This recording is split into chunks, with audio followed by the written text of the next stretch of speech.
Hi everyone. I am testing out this um, headphone. It comes with a mic. I really need a mic for um, my lives because I realize sometimes, for whatever reason, the audio cuts out.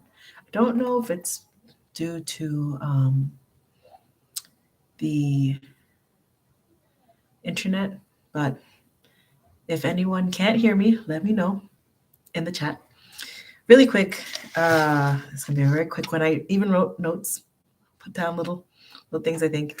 So I've changed my life in kind of in my reality of how I've been looking at it, and it's similar to what's in The Secret. I didn't read the book.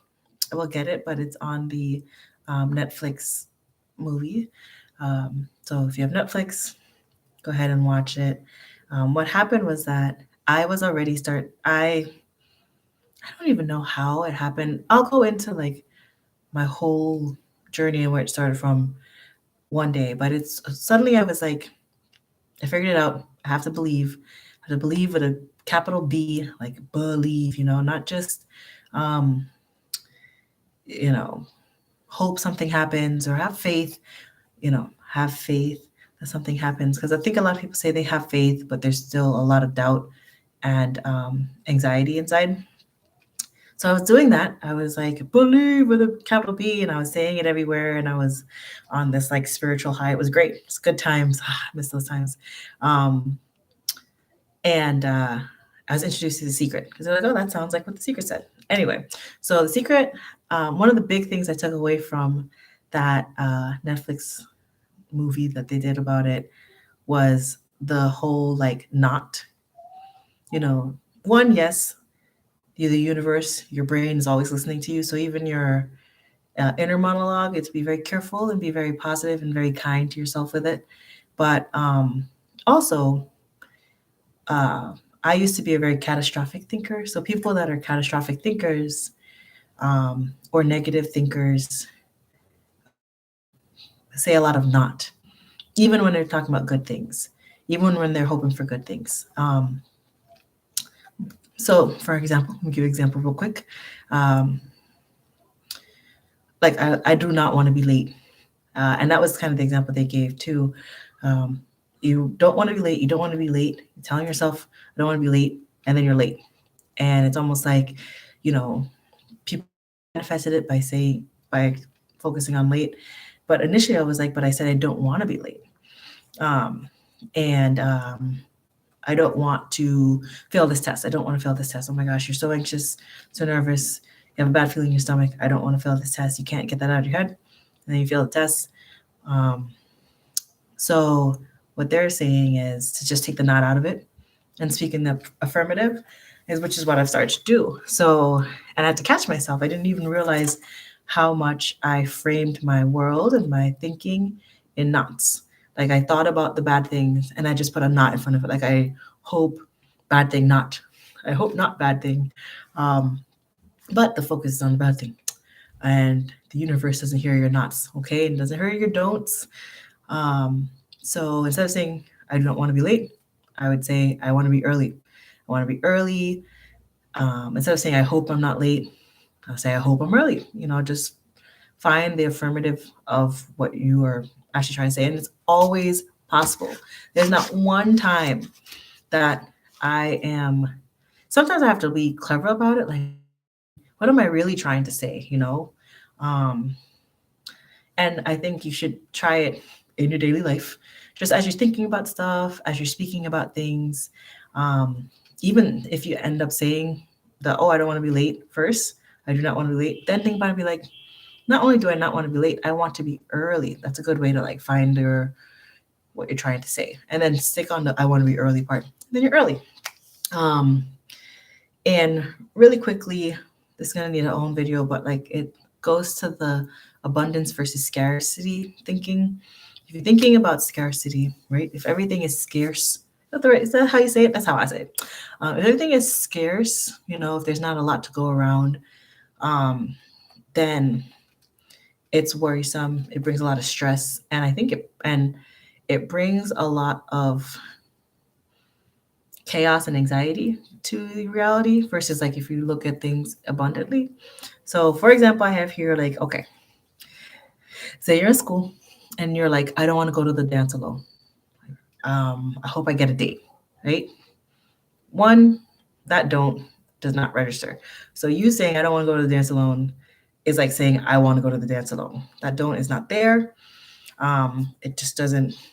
I mean, sometimes I wonder if you say it with emphasis, like I do not want to have a terrible life, if that will help. But I still think the not is irrelevant. I think that's something that we made for ourselves because we were so anxious. I mean, we as in people, um,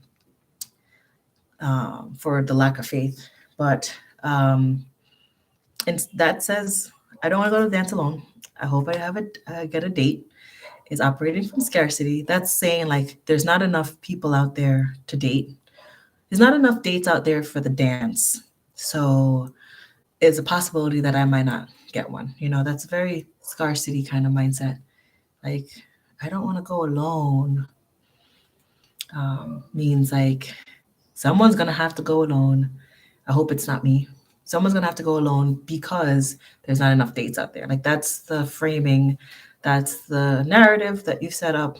That's the reality that you've tapped into. It's a reality where dates are scarce or scarce.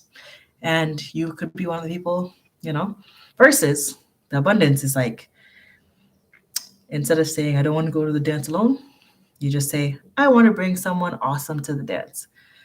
Saying that comes from a place of there's tons of dates.